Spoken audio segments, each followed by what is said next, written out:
Yo, what's going on out there, YouTube? We are back for another Mandalorian Season 2. This is Chapter 12, called The Siege. We about to just get right into it. This is a spoiler-filled review. So if you haven't seen the episode, go and watch it. Come back to us, and we will go and filter as much as our thoughts about this episode for the good, bad, or ugly as we thought about this episode. So first off, Rip, what did you guys think about The Siege? What was the standout for the episode for you? And then what, I think I'll phrase it differently. What was the thing that stood out about this episode that you really liked? And what was the thing that you kind of disliked, just off rip from this episode? Mr. Lucas. Oh, I always got to go first. That is, I feel as the elder, I should have at least have the privilege of going last, not first. But first, what I liked about the episode is the action scenes and the way they were shot. It was done really, really well, and it surprised me that Carl Weathers directed this episode. I think that they ramped up a lot of the action in this episode. I know people think that last episode 3 was action-packed. To me, it wasn't. It was kind of boring. But this one, I love the shots. I love the chase scenes, everything about it. I loved it in this episode. And the thing I also did not like also involved Mr. Carl Weathers and his horrible, horrible jokes and wooden acting. Or I don't know if it was purposely done that way or what, but man, he is like the best and the worst in this episode. Yeah, I'm with you on that. I love the score here. Thought the score was really well done. Classic Mandalorian score work, but also some little twists and renditions of classic Star Wars melodies. So I definitely like that. I will say the one thing I was a little bit confused about after last week, we kind of focused on the title a little bit. And that's kind of like a technique, kind of like me and Lou do in other reviews. Like we kind of like say, well, why does the title imply to this episode? Well, then what this one's called The Siege. And I'm like, well, what was The Siege? Because maybe I missed something. That's typically when, you know, it's a strategy in the military use in taking over a town or something of some sort. And did I miss something? Because I didn't see that. So I guess like for me, I was kind of like looking at like, well, what is this episode going to be about? And then you see the title and then you watch and you're like, well, that didn't happen. So, but you know, and for the 4 weeks we've been doing this, like I have to tear myself between being a Star Wars fan and just being somebody who reviews different types of media and so on. So like as a critic, then it's like I don't see how some of these things kind of correlate. But much to what Lou said, I totally agree. But I did love the score. Thought the score was really well done for this. And the Mandalorian continues to surprise with effects. Like it's not a surprise because you don't expect for it to be this good. But it's like, damn, these are some good ass effects on your regular television right now. Also, I want to keep going on. But if you have Dolby, if you have any Dolby Atmos sound systems. It's like literally criminal if you do not. But if you do, you definitely want to listen to it in that episode because the sounds are so enhanced. And this is all at our television screen. So like I just get surprised like week after week. You're like, wow, I'm getting big screen production each and every Friday. Yeah, I can kind of agree with a bit of all of that. I think that this episode, to what Lucas said, like last episode, it was a better episode to me, but I think that the action in this one, it just kept on excelling. And it also had this classic Star Wars feel to it, for the good and the bad. Some were fleeting jokes, and then some of it was like, okay, this is a classic Star Wars action-packed moment. It felt like I'm watching a movie, and I really did appreciate the visual effects and the immersion of it. I think to talk about The Siege, the whole point was his name Griff, right? Carl Weathers' character's name Griff. Griff and Kara intercept Mando in this one, and of course, Kara now is working in the guise of kind of like the sheriff or working to help people more, as opposed to what she was doing before. But they have an ulterior motive to wanting to get him to help them. And it was to take out of this Imperial base that was kind of off the cuff that they couldn't attack themselves. And so I think the whole point was they were gonna go and attack this base, but they end up just destroying the whole entire thing. But they dropped the kid off at the school. What did y'all think about that, Drake? He deserves to be bullied.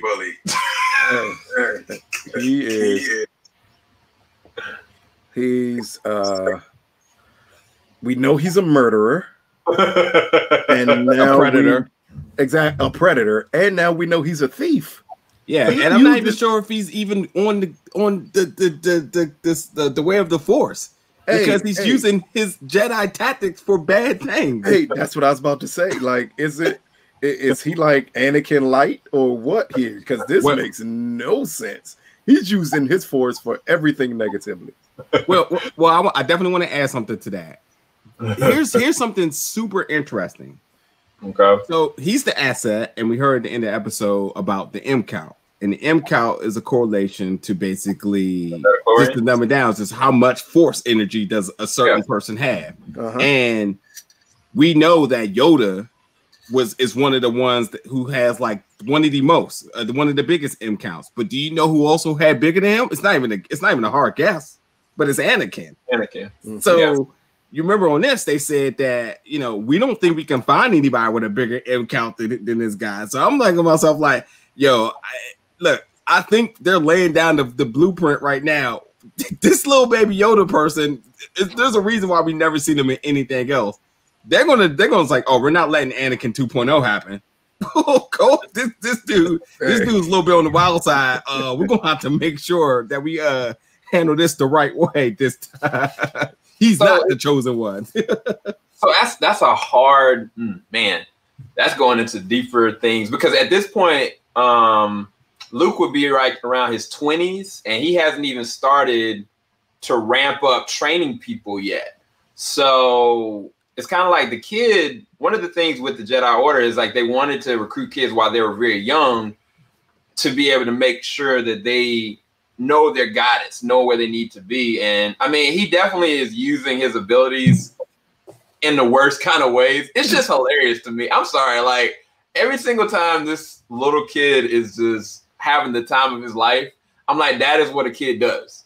Like, straight up. Like, it's just, he's dangerous. That's the problem. The problem is he's straight up dangerous. Like, when he took the little kid's cookies, I was like, I'm surprised the little kid didn't fight him back, for real. Look, he was like, all right, whatever.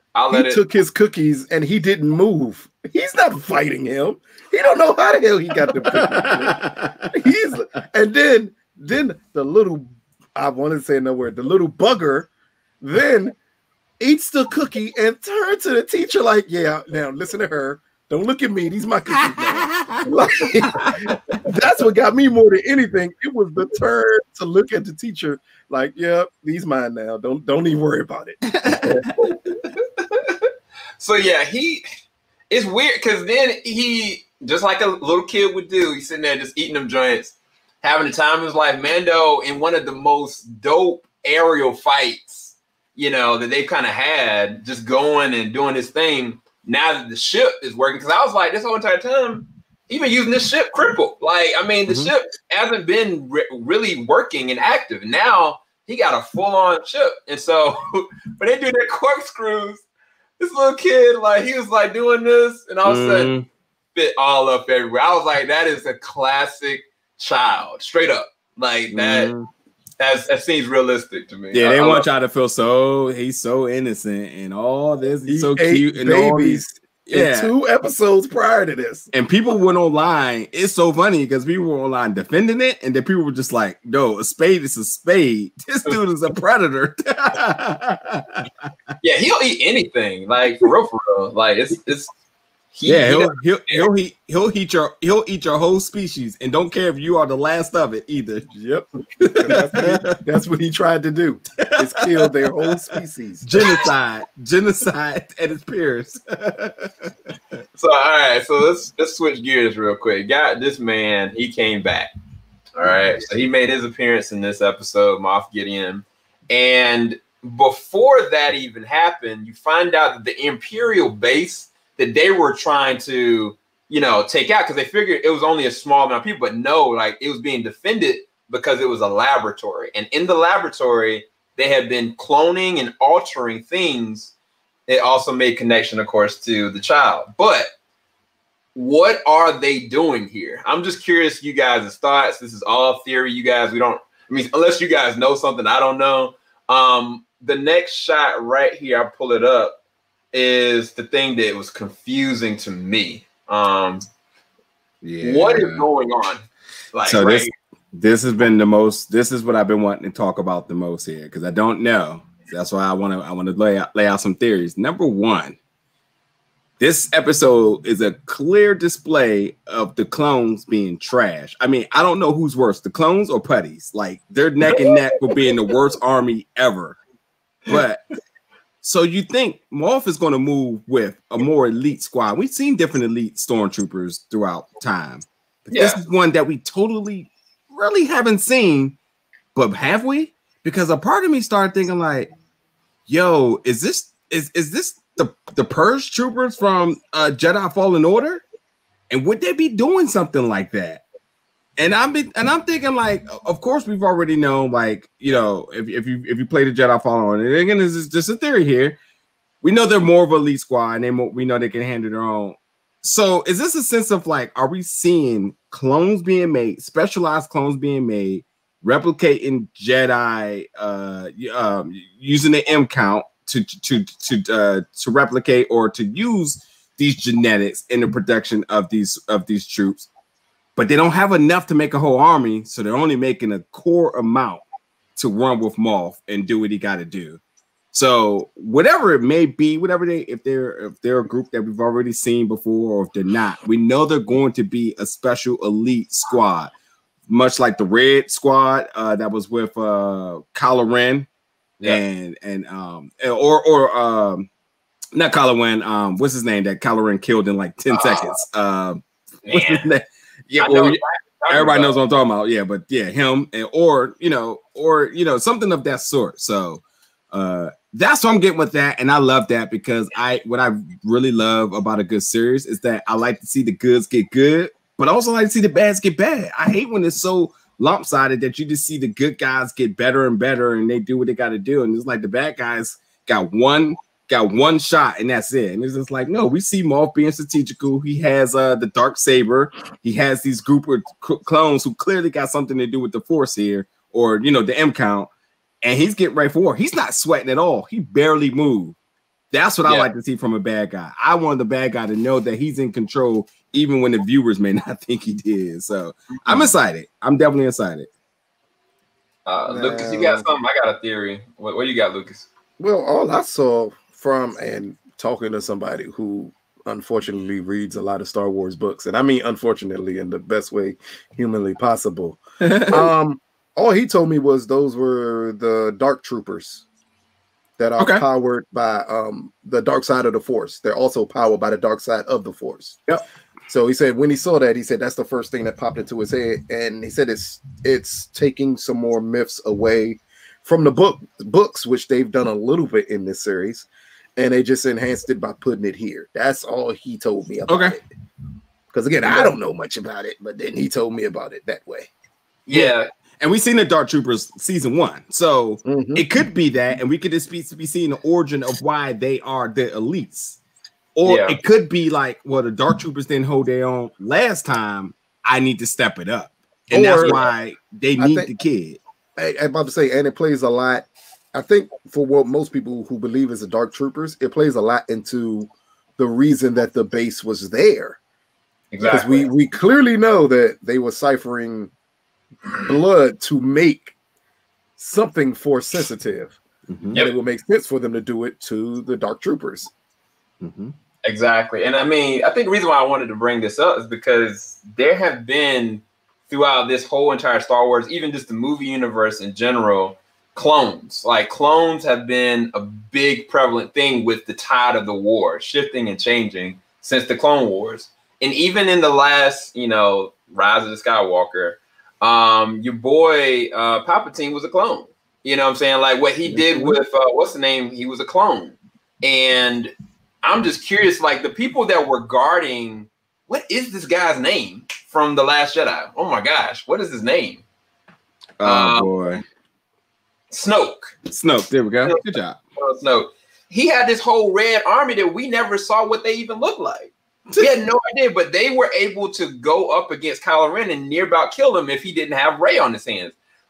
I mean, you know what I'm saying? Like you don't just get training from that. Like they are a little bit extra. So I mean, and again, I think for live action, there's not a big explanation to this. So again, while we're getting so much about the origins of the good people, now we're getting origins of, well, why are these stormtroopers not white? You know, what's different with them? Or like, I see the white ones all the time. Aren't they the best? Well, this episode showed you that they can't even ride their scooter without running into each other. They're the bottom of the bottom. They're the most disposable. And that's why Moff isn't caring. And that's why he's like, we're good. Look around the room right now. And that's why we're seeing the correlation of, well, why are they better? It's not just the armor, because the armors are all, I think, made the same. But why are they different? And it's just like, because we are investing just a little bit more on these, you know? So it's really good storytelling for both Mandalorian storylines and just Star Wars fans. Like, this is really good. Yeah. And if you know nothing about nothing, it's still good. You know what I mean? You can enjoy this without having to know all the like backstories about stuff. Clearly, because I know none of it. I just like as I do. I just say, ooh, they're black this time. And as Wesley said, you always bet on black. So oh my god. Wesley's better than the Wale references, by the way. So I'm not rooting for them, so I couldn't say I was rooting for everything black. I don't think those would be the things to root for black. I'm pleading the fifth. I'm not even in the conversation. But no, I think that everything all centers around what the kid is capable of and what Moff Gideon is trying to get from him to do. And I keep saying it, but who is Moff Gideon working for?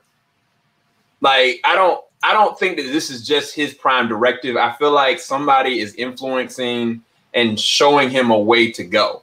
Now, if it's like, I don't know, Darth Maul or somebody like that, cool. But I'm just really curious where this is really going and how far they're willing to take it. Now that the Skywalker franchise is out of the picture, they can really go with it. And then Rian Johnson, he's got his own franchise coming, right? Is that still a thing, Lucas? But this is supposed to still be taking place during the time of the Skywalker saga. Yeah. So I know people don't want to put two and two together here, but you might as well put two and two together. It's there, you know who's in charge here. It's absolutely, and I almost thought we were about to see him this episode for a quick second. Prior that thing, it is not even a question who he's working for. It's not a Vader. Yeah, it's not a question always at Vader. all who he's working for. The question is, how much are they going to show? That's the biggest question. Wait, hold on. How is it Vader if because this is after oh my god, Return of the Jedi? Isn't that around the time that Anakin would have came into power? No. Not came into this power. Is between episode 3 and 4, I thought, right? Yes, this is between. That's what I meant. This was supposed to be between episodes 3 and 4. I thought that the Death Star had already been taken out, and that Luke has, preserved his father's legacy, and now is going off to start. Now we're just all confused on which. I'm about to check because I always get confused.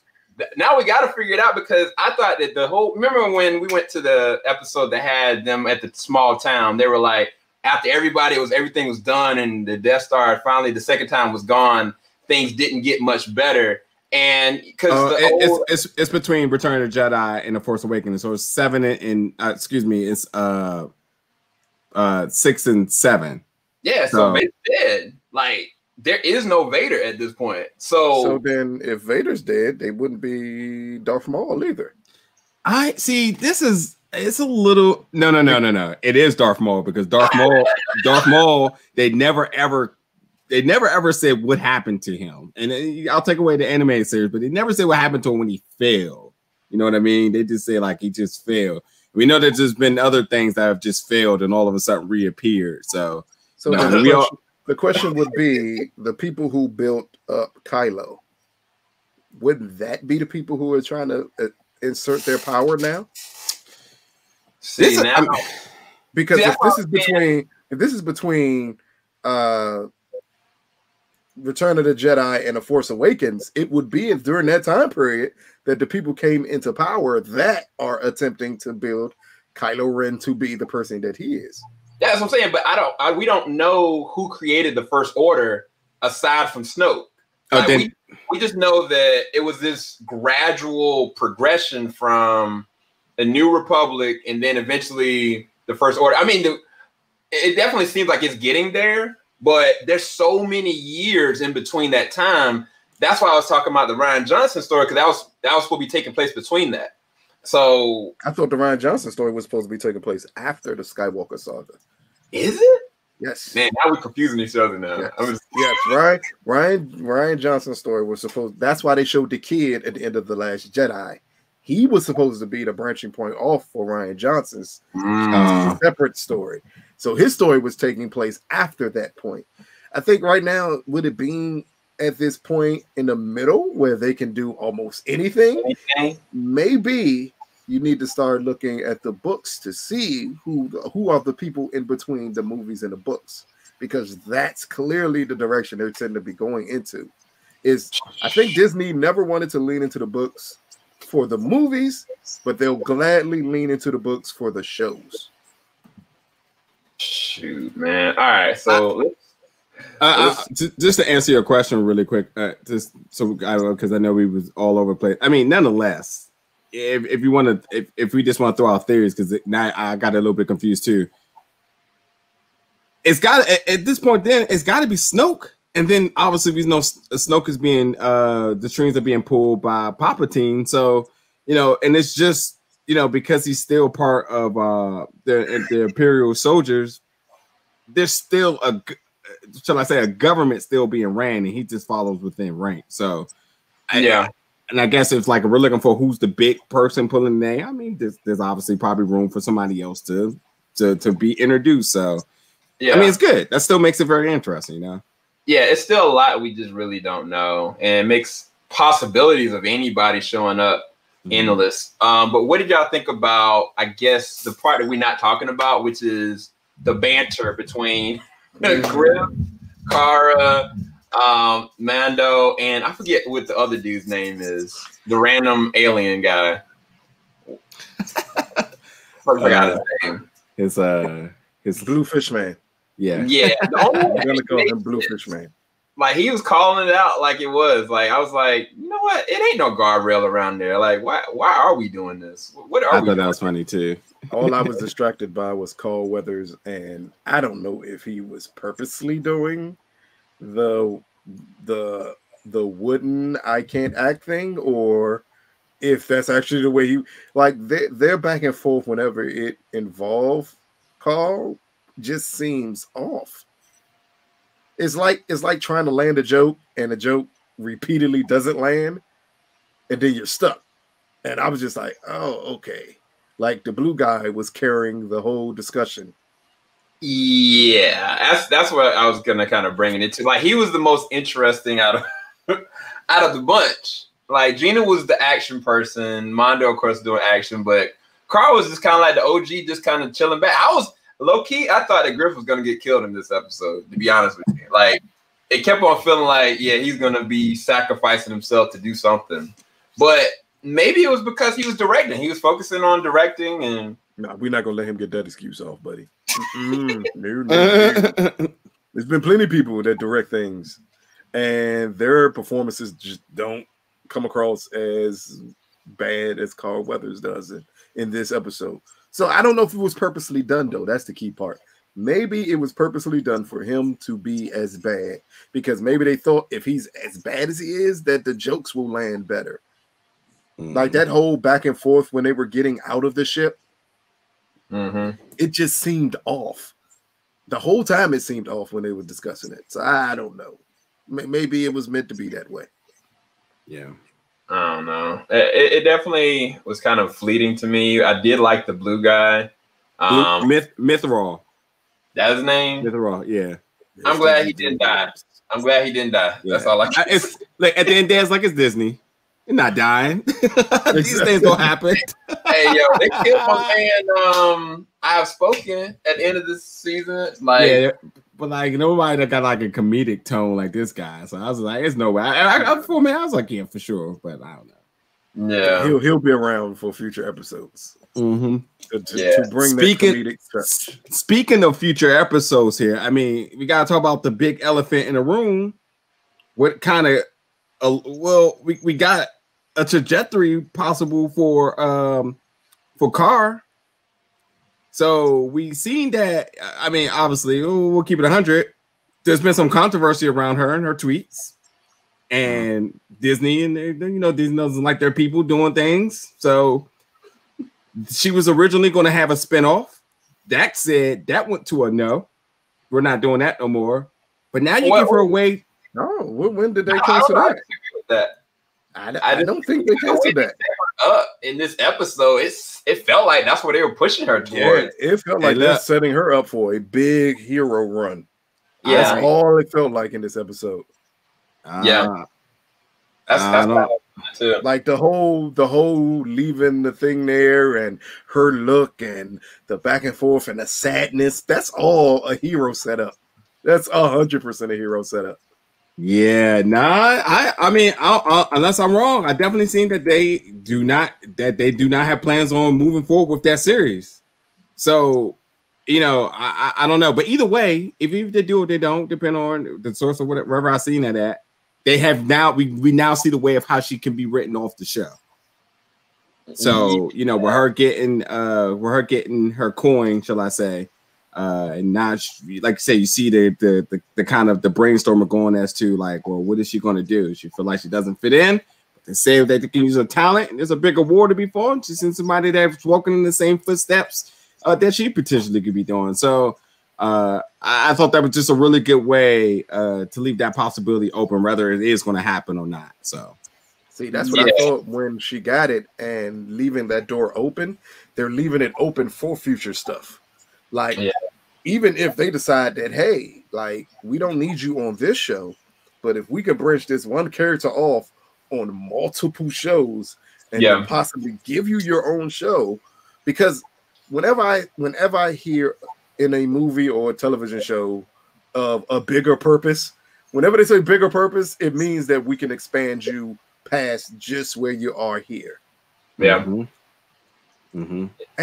And she's unfortunately for the trolls out there that don't like her tweets, she's likable, so you're just gonna have to deal with it. Like, she's extremely likable.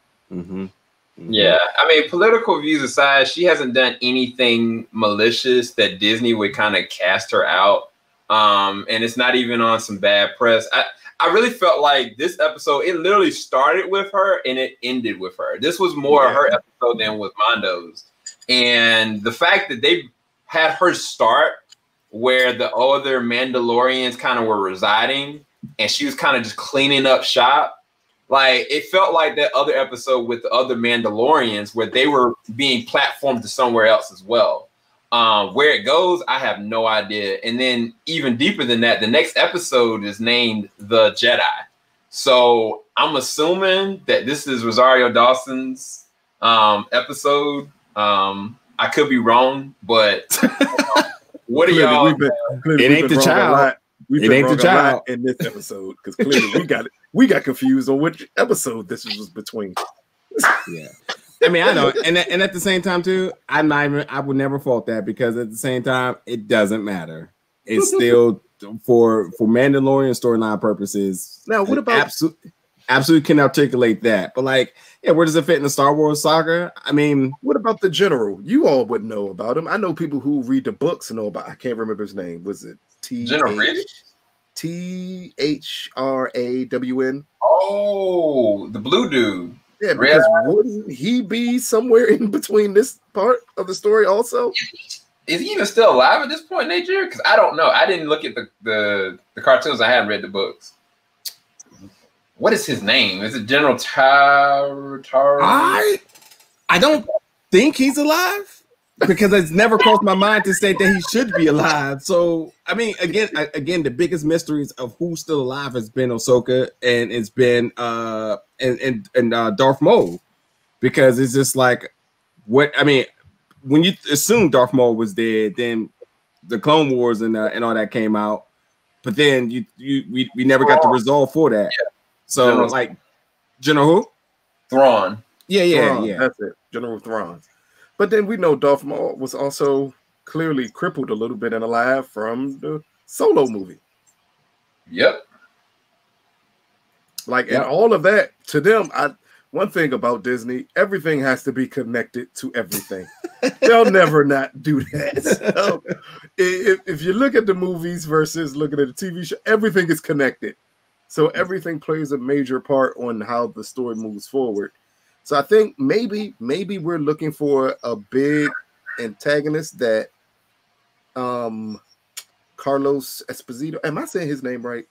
I can't remember his name. I'm trying to Giancarlo. Yeah. Yes. The one that we're looking for the big person he's working for, but maybe he's the big person.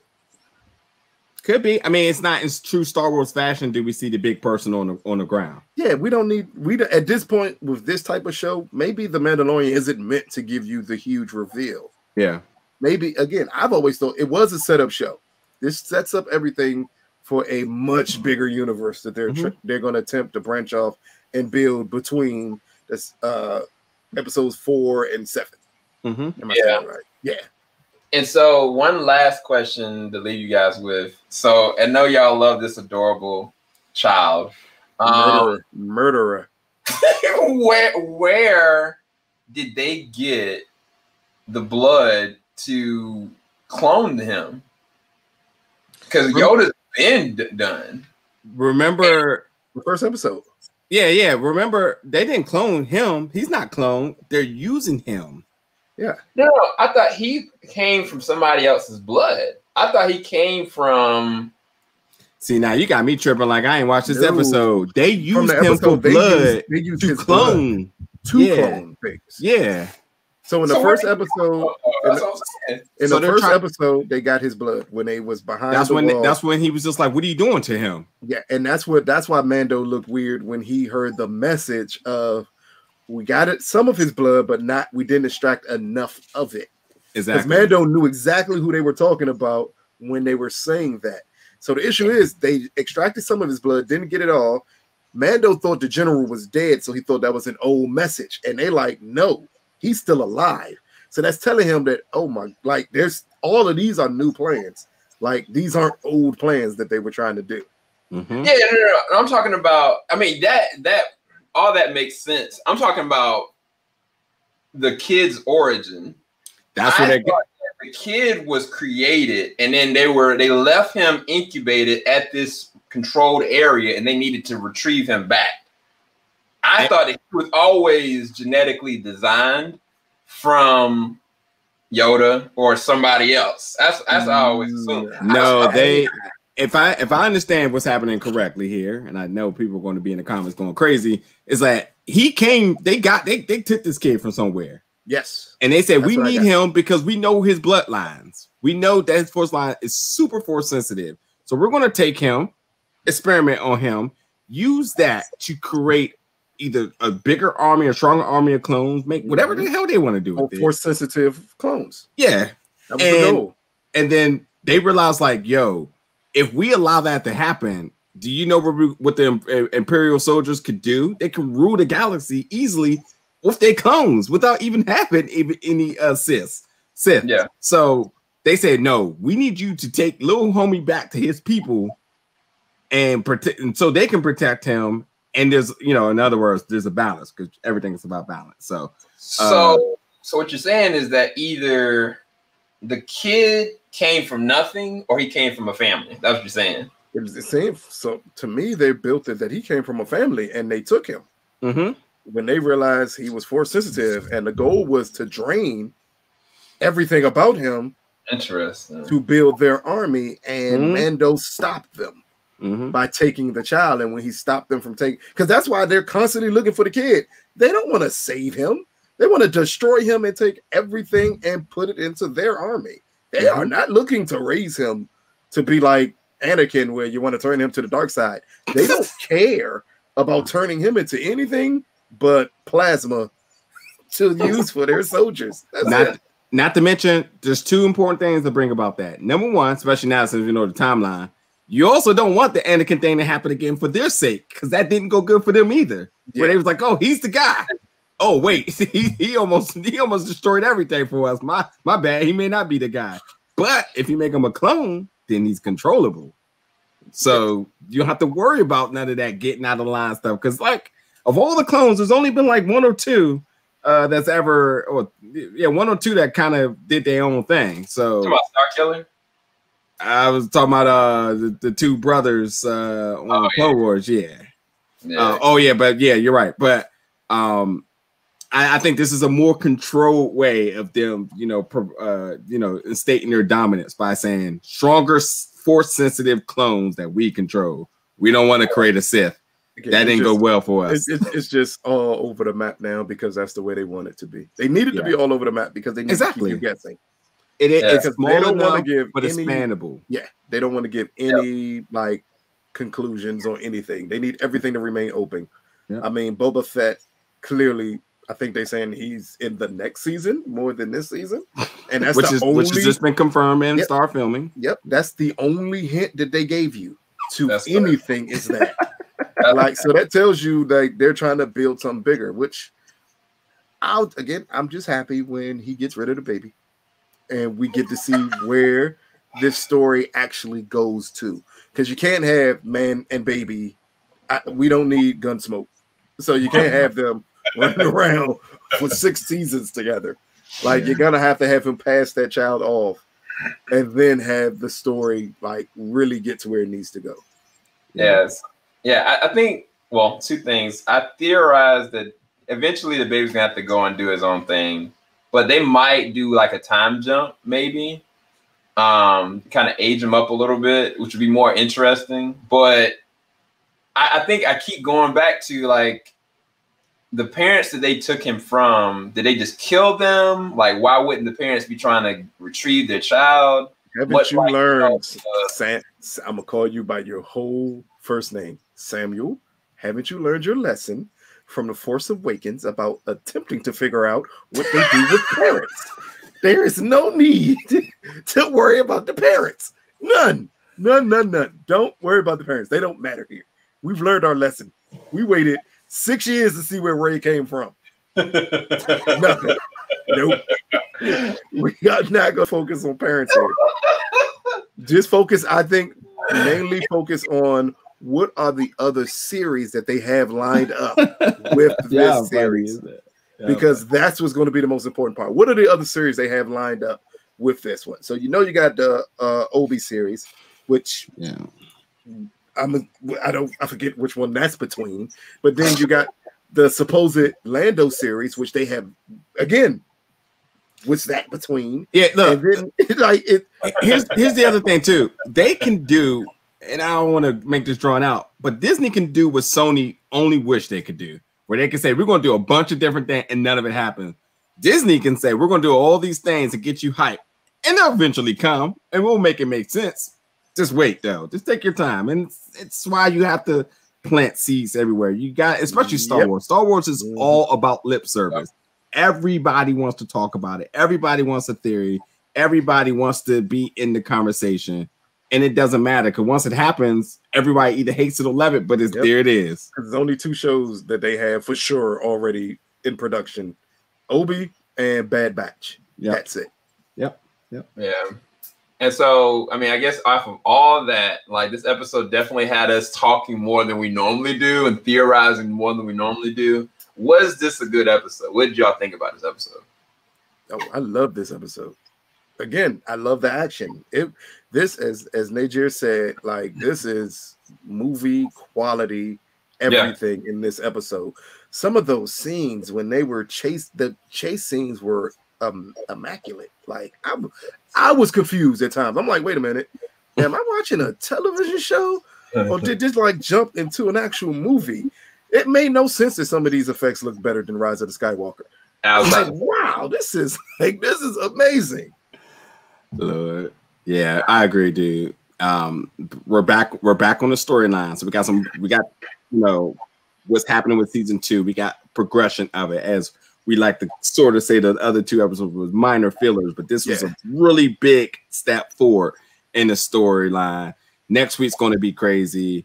This was a very fun episode, and beyond my man over there getting Mountain Dew wasted. This, regardless of this bad writing, you can watch this episode for effects alone and just be wild. And that is one thing about this show. It's not the best writing, but it is high quality entertainment.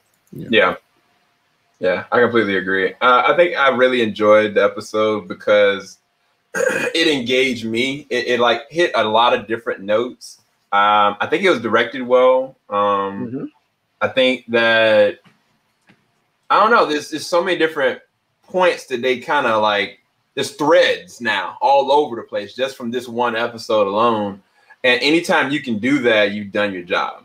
Like for real. So I did enjoy it. I'm hyped for the next episode. Any theories on the next episode? What it's gonna be? What could happen? Welcome to the bit screen, the live action screen. Ahsoka Tano. Let's get it. This was a beautiful midpoint of the season episode. So naturally, in the follow-up episode to that, you have to ramp everything up because at that point, you got to fully lean into what your key story is for this season. And with it being named the Jedi for the next episode, it kind of tells you exactly where we're going here. Ooh, unless they throw a curveball like this week and you're like, wait, the siege, what happened? But I will say this too. Don't forget, when you got 2 force sensitive people around each other, they relate on a different level. We've seen it with Leia and Rey. So we're gonna see it with the man-eating child predator and Ahsoka. And let's also not forget, if you're not familiar with Ahsoka, that Ahsoka's been around the universe in ways that we haven't seen on the big screen. Yeah, true. She may know the origins of this little predator. Yeah, exactly. His people. That's going to ship Mando into a whole nother trajectory. And don't forget, there's a tracking device on him. So here they come right behind them. I hope to God that Ahsoka's fate is not because of Mando here. Because she eventually dies. We don't know where. Yeah. But I hope he don't bring the whole army to her place where she's been hiding after Order 66. I would have thought that that's exactly what they were going to do. I literally thought the moment they said tracking device is, okay, wait till he gets around more people that may relate to this kid, and then we'll take him and them and do whatever we need to do. Yeah. Also, I'll say this too. Little Moff Gideon, his troops may not be enough for her. I mean, we've seen her take down an abundance amount of people, but we just don't know the state of her at this current time. Again, she's one of the only survivors from Order 66. She's been laying low. It's going to be a coincidence that they find each other, and maybe she's so low key that she doesn't have to use the Force. But you putting around another Force sensitive person around one, that's going to open up some questions, and maybe she gets a little bit uncharacteristic. Maybe she becomes a little lax, but there's a whole army coming behind him, which is going to lead to her. So, yeah. And I just throw one last curveball, and I shouldn't do it. Another comment section is going to be going crazy, but this actor is already under Disney's payroll. He already pretty much looks like a certain character. And if they ever did have this character come up, I don't know. I'll just put the picture up. Y'all ever think that this could happen? Oh, by playing a younger version of Luke. Yep. Because, like I said, he's in his 20s at this point. I doubt it. I doubt it. I strongly doubt it. Disney has been trying its best to move away from its Skywalkers. They've been trying. They do not. I don't know if for Mandalorian they want to lean heavy into the Skywalker stuff, because that just opens up wounds that they don't want to have reopened at this time. I keep getting so confused when you say Luke is young, and I was like, yeah, he's always been young. Oh, that's right. Luke was old in the last 3 movies. I keep forgetting. Oh man. Yeah, I think they want to focus on more people that have the Force and not just Skywalker. Yeah, I mean, I think so, but I'm saying that it's almost, as much as they want to lean away from it, it's unavoidable. Like at some point, no, it's not. You can avoid it easily. How would Luke, of all people, not know what's? Never mind. I ain't even go there because I don't want the comment to start spamming. I mean, is he God? Should he know everything that's happening in the world? Nah, because if he knew everything, then Kylo Ren wouldn't have did what he did. Exactly. Yeah, like you don't have to know everything. You can have different sectors of a universe and different people doing different things. And again, this is not the show that's going to lean into anything Skywalker related. Don't need it. Yeah, don't need it. The Obi-Wan show would lean into things that are Skywalker related. This show should, and I think Disney will, avoid it at all costs. They don't want anything leaning into Skywalker. Yeah. Okay. Well, I think that's it. We get the 46 marks, the longest we've ever done. Hope you guys come back next Sunday. We will be doing another discussion on the Jedi Chapter 13. Make sure you follow these guys in the description bar below. Big Old Belt Podcast Media. Check out his YouTube channel, and as well as Lucas on Twitter, me on Twitter, Adrian on Twitter, and we'll talk to you guys next week. Peace, guys.